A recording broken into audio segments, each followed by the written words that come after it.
chegamos a um dos pontos mais explosivos do planeta. Sérvia e Croácia, duas ex-repúblicas iugoslavas que se enfrentaram na Guerra dos Balcãs. Batalhas que tiveram a participação de grupos de torcedores organizados. Grupos que chegaram, inclusive, a ser comandados por personagens como o criminoso de guerra Arkan, morto em 2000 e ligado ao Estrela Vermelha da antiga Iugoslávia. I'm Danny Dyer, and this is the Real Football Factories International. I played Tommy Johnson in the film The Football Factory, which was all about football violence. Fucking nutters. Then I travelled the UK and met the real football firms. Now, I'm going international. 9 countries in 2 months. Around the hooligan world in 60 days. A whole new level of football violence. We'll be in riots. We'll get tear gassed, chased, and even shot at. It's going to be quite a trip.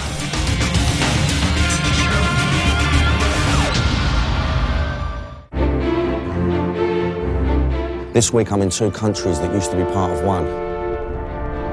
2 countries with a proud footballing history, whose clubs have some of the most fanatical followers in world football. Football hooligans who went from fighting each other on the terraces to fighting one another on the front line in a bloody civil war. George Orwell once said, football's like war minus the shooting. This is the story of the football firms of Croatia and Serbia.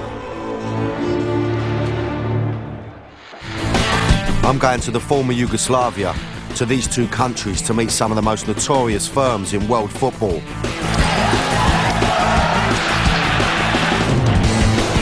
Four firms who only 15 years ago fought for their countries, Croatia and Serbia, in the civil war that broke up Yugoslavia. It was one of the bloodiest Europe had ever witnessed, and the scars are still here to see. But what's happening with the firms today?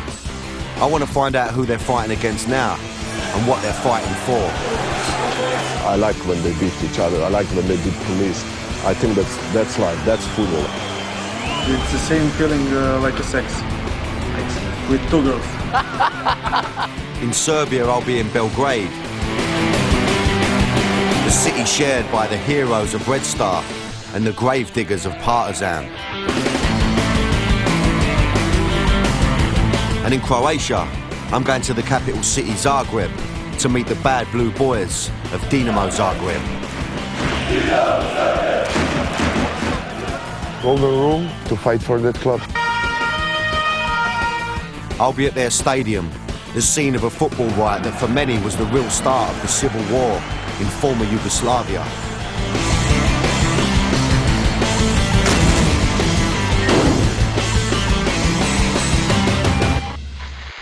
I'm starting my journey in Croatia, in the city of Split, because this is home to the oldest organised firm in Europe.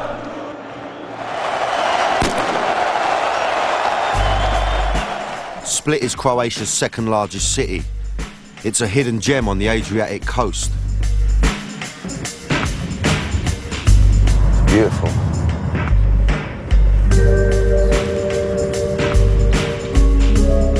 It seemed like the last place to be looking for international football hooligans. I was confused. I thought I'd walked into the wrong series. I felt like I was working on a holiday show. It seems very calm, nice people, a lot of old people. A lot of ladies, a lot of young ladies. I'm not getting no element of violence. I know it's here and I know it's rife. You wouldn't think it to walk around the city. But don't be deceived by the picture postcard setting. I'm here to see the dark side. This is home to Hajduk Split and their infamous firm, the Torcida. Almost every game there's fighting. A lot of fans from other clubs don't have the courage to come to Split. When we go to other towns, there's almost always problems.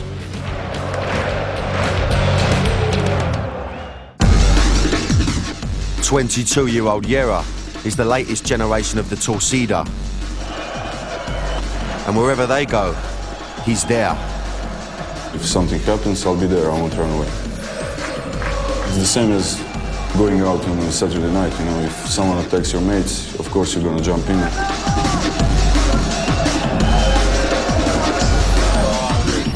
And it all kicked off over half a century ago. 1950. Now that's a proper firm. Established 1950. The more I saw of the city, the more it became clear that Torcida is the heartbeat of Split. Graffiti like this is everywhere. I mean, it is just absolutely all over the gaff. They've even got their name on the street lamps. Not a lot of people know this about me, but I'm fluent in Croatian. So this says, if I had 2 lives, I'd give them both to you. That says to me passion, you know what I mean? That's a proper little motto, that is. And that passion's going to be needed, because Split is gearing up for the biggest game of the season. Their big rivals, Dinamo Zagreb, are in town for the derby of Croatia. We can make some troubles in Split. A match where fireworks are guaranteed. And in part 2, we'll be in the thick of it. I'm in Split in Croatia, home of the Torcida, the firm of Hajduk Split. And I'm here for the big Croatian derby against their bitter rivals, Dinamo Zagreb.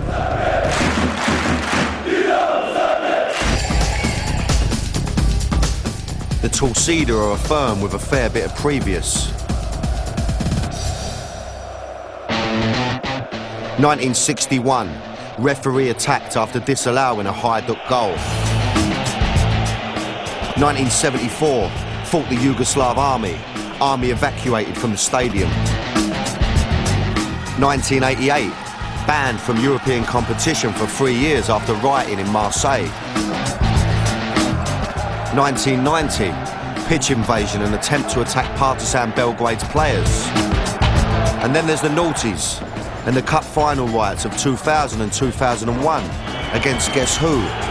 Dinamo Zagreb.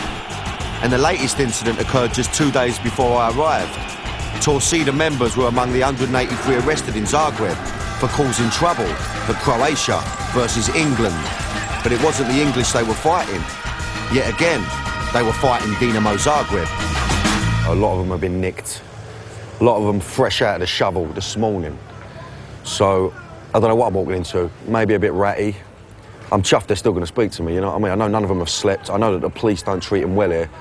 You know what I mean? It's not like they're in a 5-star nick. Let's go and see what they've got to say. Just a few hours after he'd been released from the nick, Yera from the Torcida was going to give me the lowdown. How do the police treat you here? Not very well. No? They treat us like second-grade citizens, and with the new laws coming in, they have authorities to limit our freedom of movement, and they can nick us for almost anything. They beat the shit out if they catch you. One of the biggest battles between the Torcida and the police happened at the cup final in Split in 2001. The Torcida broke out of their north end and spilt onto the running track. They regard us as a bunch of hooligans. We behave as we were treated. Then they launched a massive attack on the police. That was probably the biggest battle that I've ever seen in my life. But the police regrouped and forced the Torcida back into their stand. They wheeled out the water cannons to try and cool the situation down. But once the end was cleared, the Torcida headed into the city centre to continue the battle. There was a mob of about 2,000 people fighting the police, and it went on for the entire afternoon. The city and its police felt the force of the Torcida, and I thought the English firms didn't get on well with the old Bill. What does this mean? All cops are bastards. All cops are bastards. Quite simple. Unlike firms in England, the Torcida don't have to keep their nuts down. Their headquarters is bang in the middle of the town.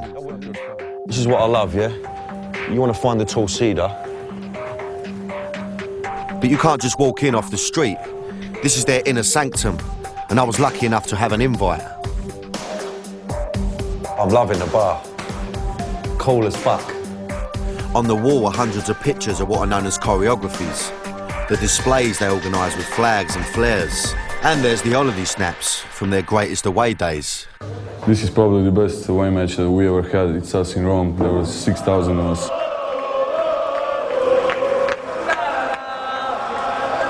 We completely just invaded the city. We took over all their squares.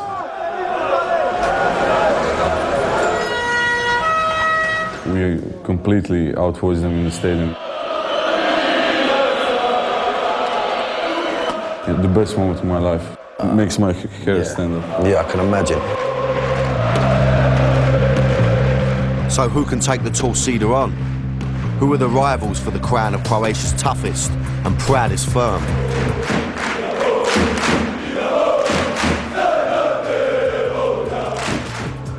It's the boys from the capital, the Bad Blue Boys, the firm of Dinamo Zagreb, and they're in town for the biggest game in the Croatian football calendar.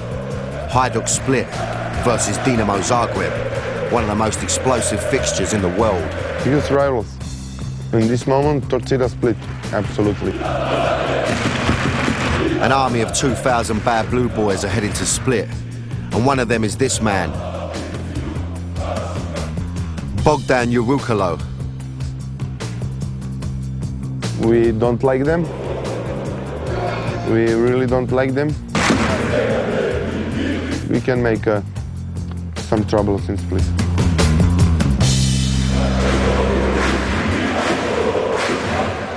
It's high noon in Split on match day, and the police are preparing for trouble. It's their job to keep the Torcida and the Bad Blue Boys apart.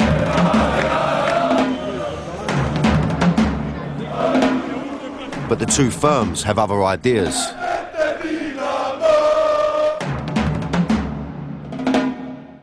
All my crew is now at the center, preparing for the game, waiting for guests. We are also prepared for any kind of troubles.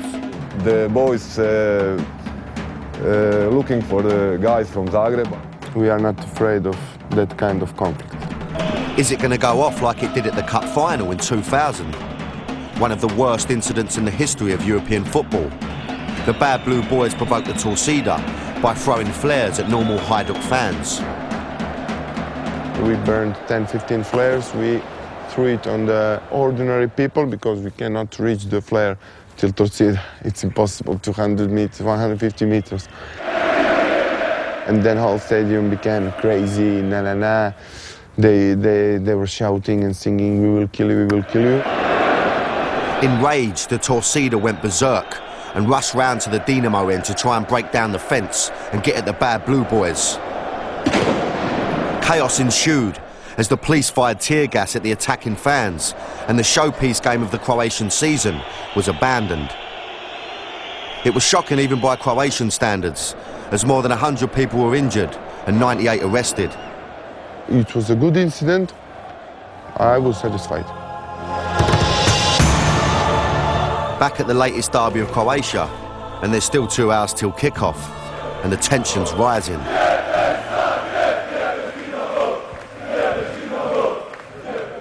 Both firms are heading to the ground, and the police are out in force. As the Bad Blue Boys arrive at their end, the police are wary of any last-minute attempts at an ambush by the Torcida.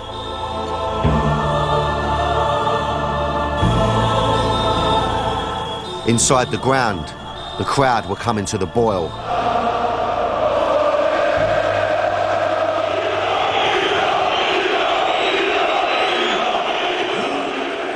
The riot police stand by as the two groups exchange pleasantries.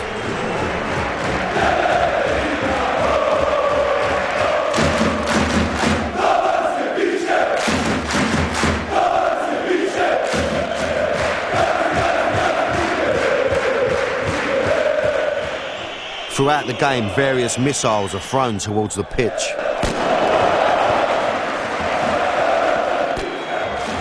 Firemen struggle to cope with the constant barrage of flares.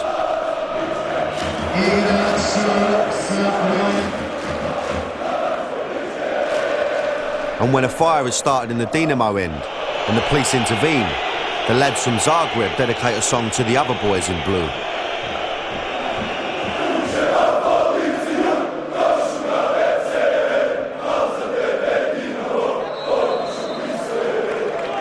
It's a totally different world out here. You just can't imagine this being allowed to happen at a game in England. For this kind of behaviour, they'd have all been pinched and banned. And while all that was going on, a football match took place, which had 3 penalties, 8 bookings, a sending off, and ended 2-2. But by the usual standards of this match, it was a quiet one. Not much trouble, just 30 tall cedar and 9 bad blue boys arrested. Split was certainly an eye-opener. I couldn't believe that this peaceful place was home to such a violent firm. By now, the bad blue boys were back home in Zagreb, a couple of 100 miles north of Split. It's the capital of Croatia, and it was where I was off to next.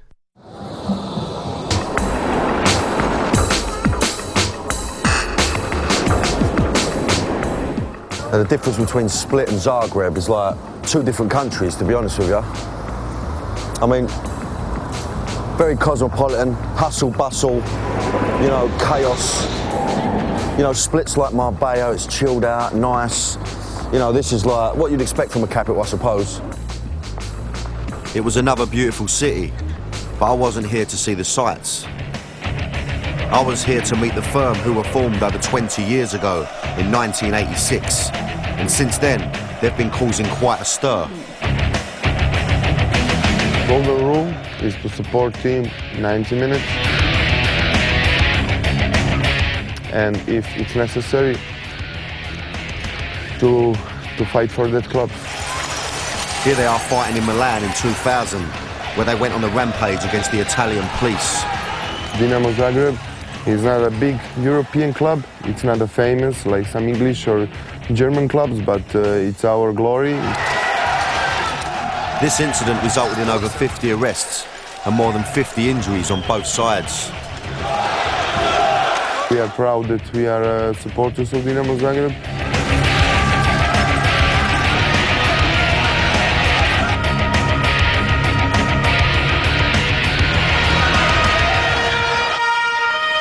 So when it comes to letting the players know they're not happy, they don't bother moaning on a football phone-in.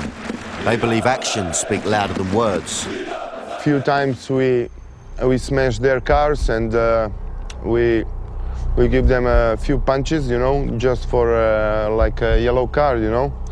So what happens when the players deserve a red card?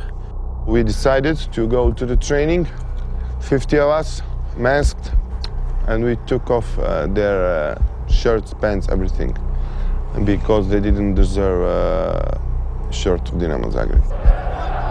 And when Croatian president Franjo Tuđman, who was also the club president, made the mistake of changing the name from Dinamo to Croatia Zagreb, they set fire to his director's box. This has been burned in 1993, when some of our lads didn't know what to do because of the changing the name of the club. They burned all this. It was... Eventually they got their way, and the name was changed back to Dinamo. It was good. Effectively, they run the club. And when I went to see them play, I got an idea of where their power comes from. Bogdan and the Bad Blue Boys agreed to allow me into their stand, but it had been touch and go for a while. Cameras weren't allowed onto the stand, so we could only film from pitch side. It was first versus third in the league, but what shocked me was how few people were there. The Bad Blue Boys had come out in force, but there was hardly anyone else in the stadium. And as for the Vartex fans, they might as well have come in a cab.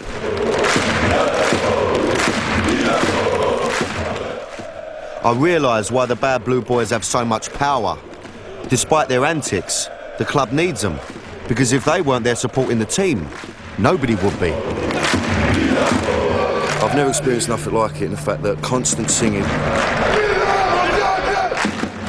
For 90 minutes, Bogdan made sure everyone on the stand was in full voice.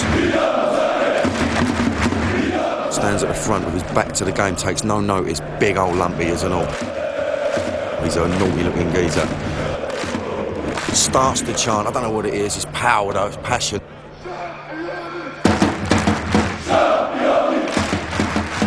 And then he puts it down, pipes at everyone.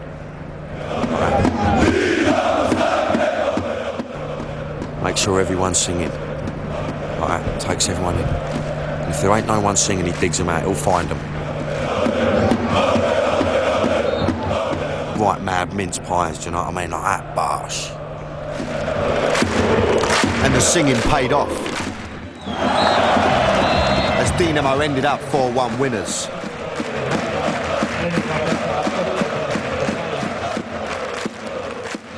The following morning I met up with Bogdan and we went back to the Maksimir Stadium. For him, this place is much more than just a football ground. It's our second home, you know. Really, when I come to this stand, I forgot on everything which is happening in my life. So how often would you say, Bogdan, that there's trouble in Croatia, trouble with the Bad Blue Boys? Is it... In the 90s, it was, it was normal thing. Like you eat every day something. Every weekend we had problems. Every away match we had a fight with the police, with the other supporters.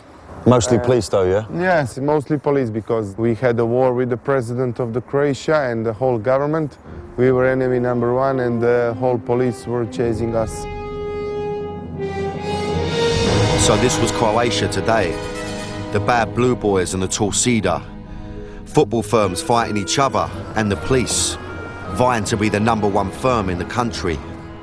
But the animosity here is nothing compared with the hatred that is felt for their neighbours in Serbia. Because that is about more than just football. They used to share a country and then they went to war.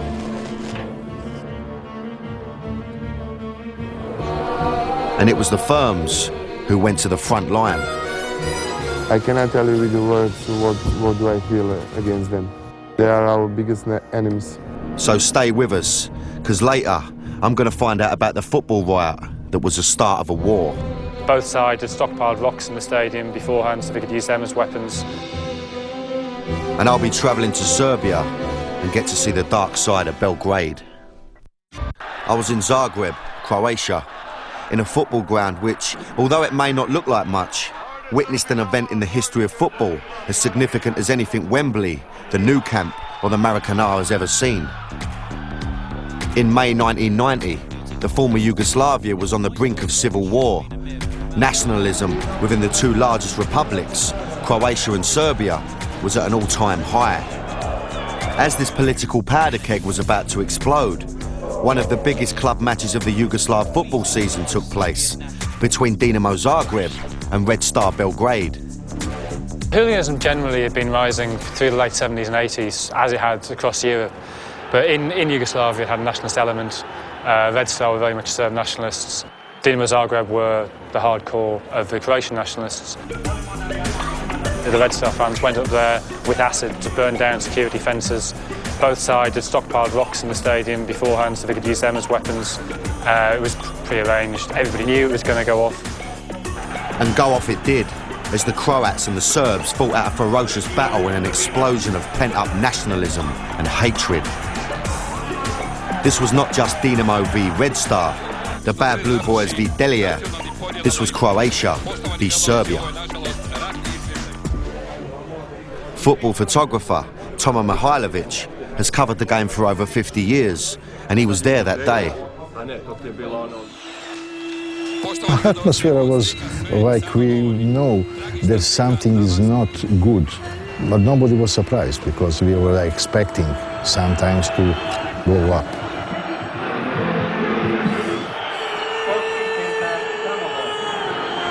During the game, the Red Star fans started tearing up the seats in this end.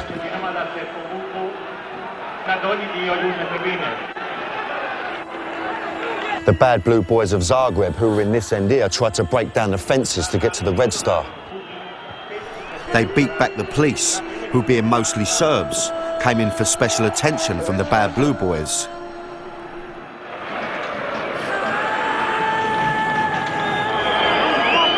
And it wasn't only fans who got involved.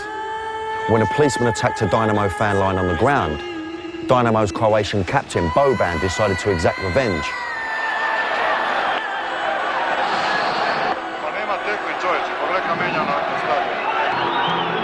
Boban's kick was a symbolic moment. It was the beginning of the end for Yugoslavia.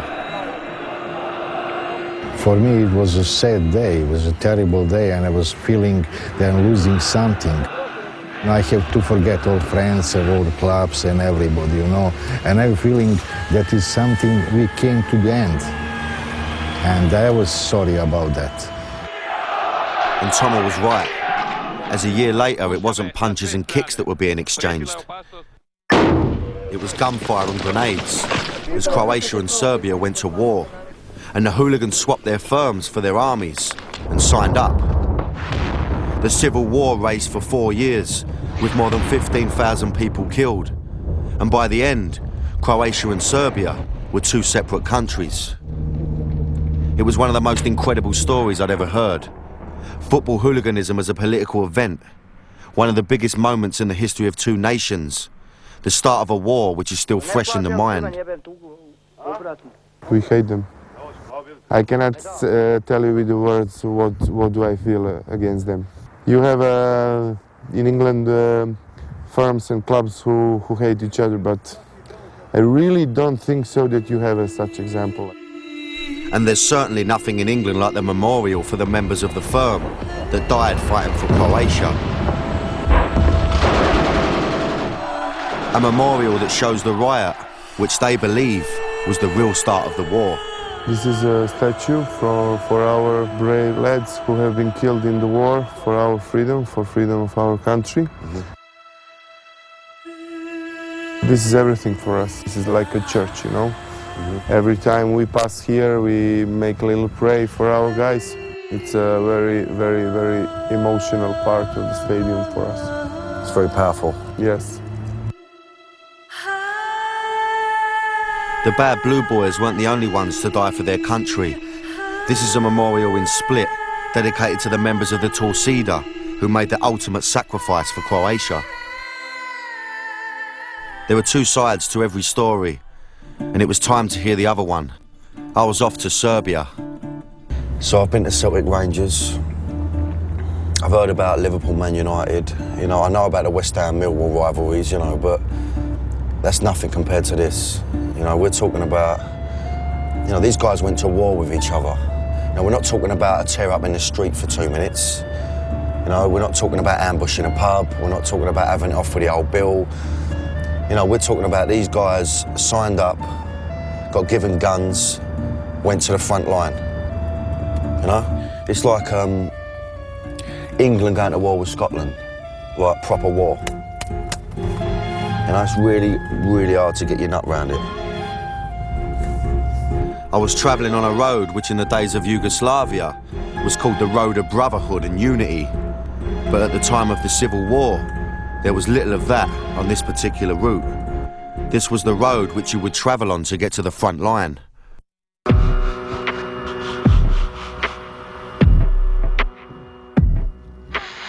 And just off this road, 20 miles before reaching the Serbian border, we stopped at the town of Vukovar.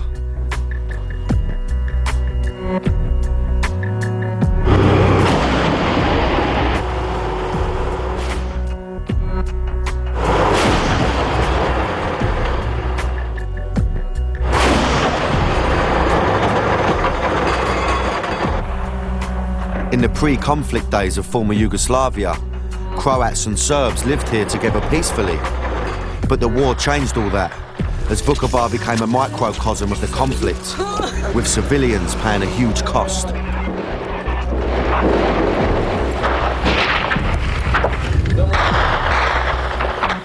Absolute total devastation. Bullet holes everywhere. I mean, they've rebuilt a lot of it, but it's still battered. It's still like mullered.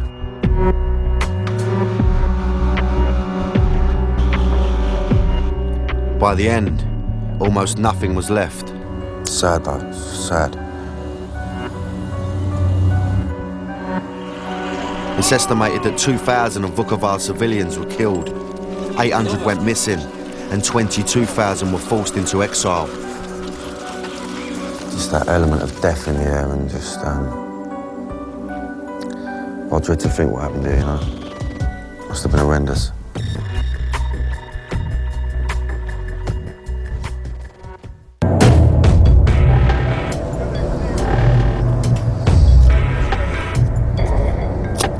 crossed the border into Serbia, heading to the capital of Belgrade.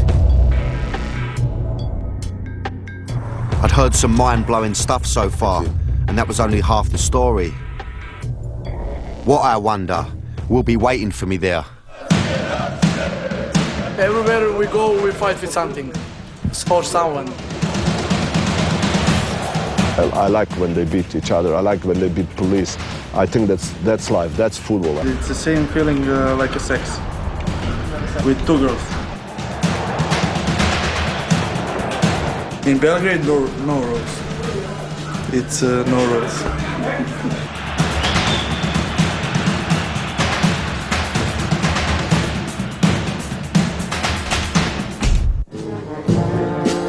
The first thing I noticed about Belgrade was how different it was from Split and Zagreb.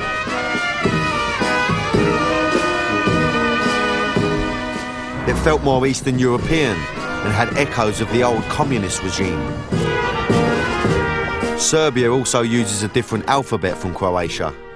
In Croatia, sort of work it out a little bit, you know what I mean? Here is Cyrillic. Get on that there, I don't know if you can see that over there.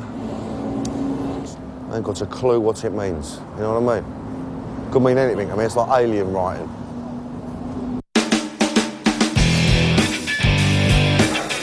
Belgrade is home to the two biggest teams in Serbia, Partizan and Red Star. Two clubs that are literally around the corner from each other. Partizan Belgrade's firm are called the Grobbery, which means grave diggers, whilst Red Star Belgrade's firm is the Delier, or the Heroes. Two firms who also went to fight in the war for their country, Serbia. It was the Delier of Red Star who were involved in the infamous riot of 1990 that is believed to have started the war. I'd come here to meet them because, like the firms in Croatia, they too had gone from the terrace to the front line. Some of them were led by this man. This is Arkan, seen here leading the players off the pitch during the 1990 riot. At the time, he was officially Red Star Belgrade's head of security. He also controlled the Delier.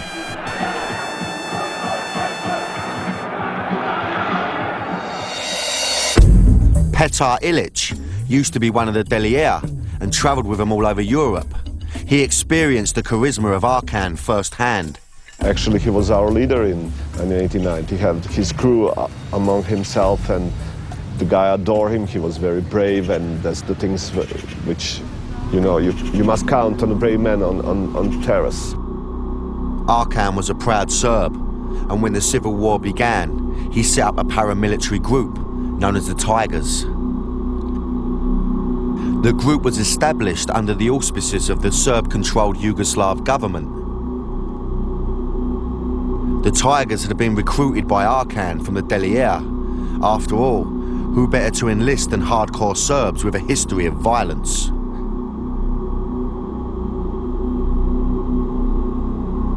Some like him very much. They choose to went to war with him.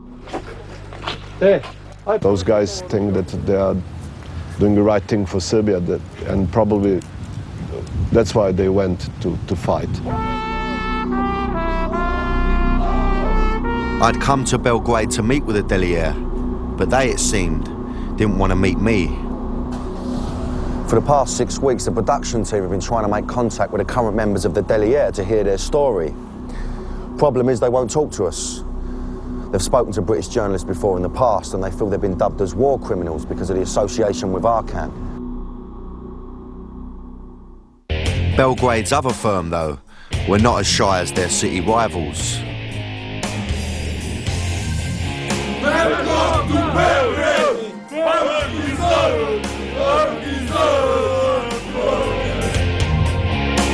The Grobbery, or grave diggers of Partizan Belgrade, were more than happy to welcome us and show us what they're like.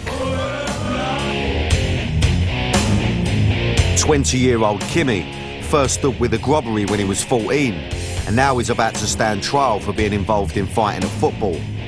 He's a member of a smaller group within the Grobbery called Alcatraz. We are Alcatraz. We are part of Grobbery. We are the strongest group on South Tribune and probably on Balkan.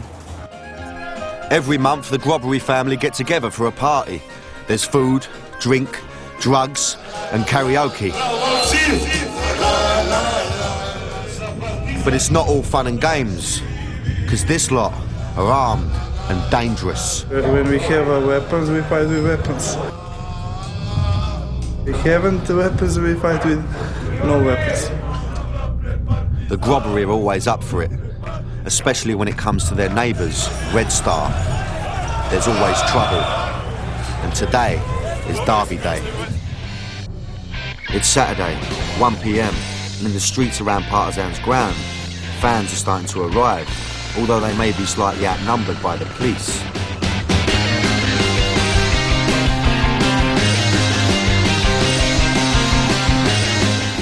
Johnny is one of the top boys of Alcatraz, and he and the lads are ready and waiting.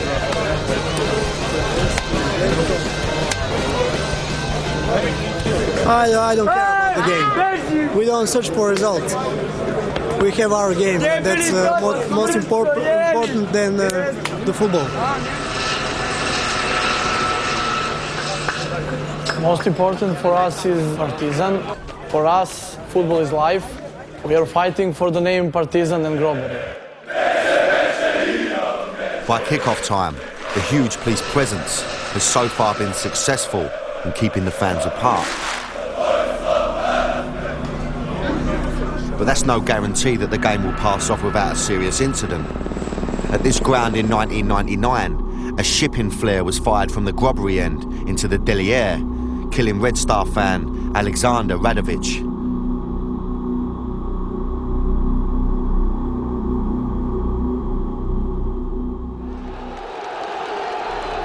And in 2000, one of the most serious disturbances occurred at Red Star's ground,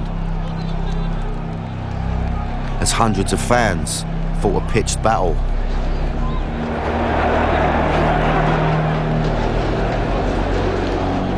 In this riot, the Grobbery attacked one of their own directors, hospitalising him, whilst the Delier attacked the Partizan coach, slashing his face with a knife.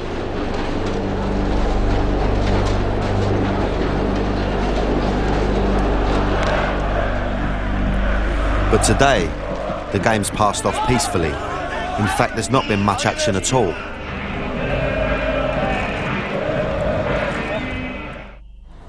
I had one last appointment in the former Yugoslavia. I was about to get up close and very personal with the Grobbery.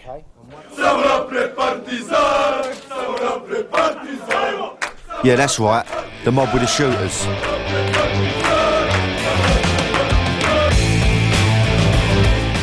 I was bang in the middle of their manor, and needless to say, well off mine. I mean, this is the ghetto. Where I'm meeting them now, it's like their little betting shop. It's like a bar betting shop type place. Apparently they're all plotted outside. I think I can see them actually.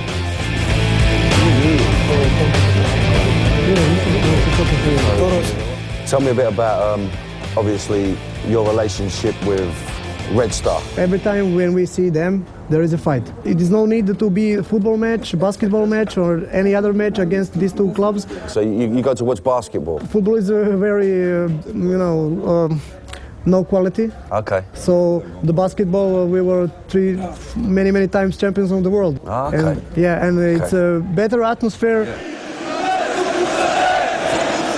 So when it's not kicking off at the football, they go to basketball.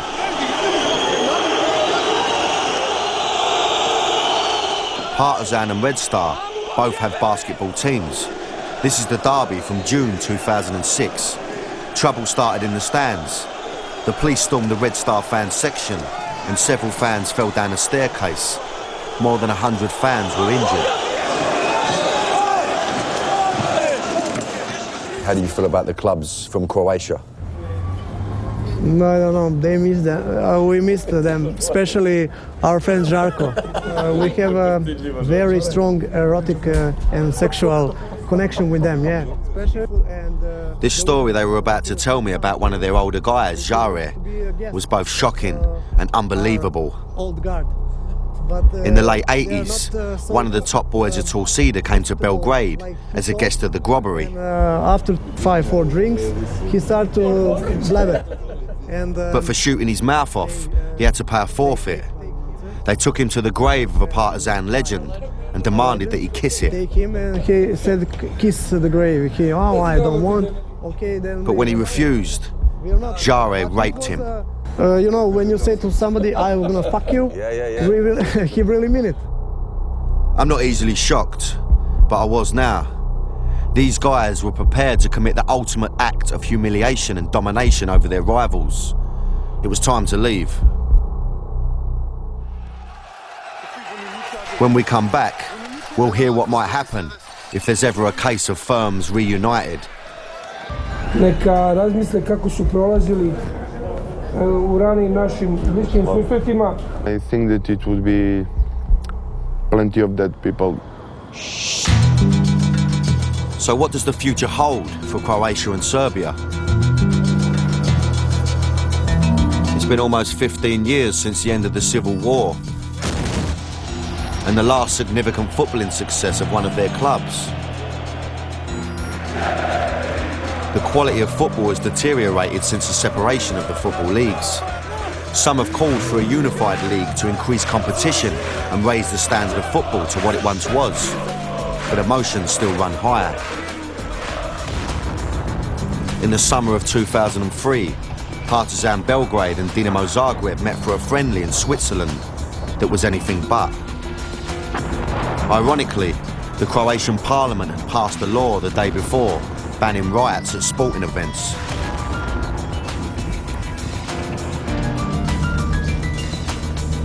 And over 150 Croat and Serb fans were thrown out of a tennis match in Melbourne after a mass brawl occurred at the 2007 Australian Tennis Open. So what would happen if the Croat and Serb football teams started playing one another again? We hate so much these bastards that I think that it would be plenty of dead people. I honestly don't know what would happen on that day, but I'm sure that it would be spectacular. Milicija, vatrogasna kola, tušnjave na sve. Hrvati neka mole Boga da ne bude ta liga, jer mi dalje nismo povukli. It will be good, very good. More tension, more better football for sure. But fuck the football. Yeah, it's bad. Mi smo spremni i dalje. Znači oni sami ne kažu jesu za to ili nisu. Most rival firms hate each other, but then most rival firms haven't been to war. The memories and experiences of that war are still fresh. It was only 15 years ago, so I can understand why feelings of hatred remain. These feelings have brutalised the firms, and I don't think there's much hope this hatred will ever die. The party's nearly over, and there's time for one last song, but it's not got a lot to do with football.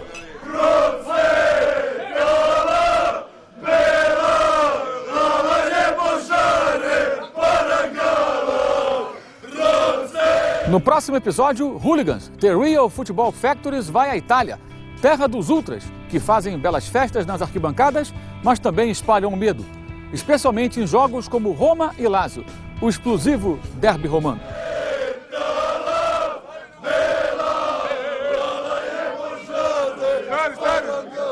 Io pezze, io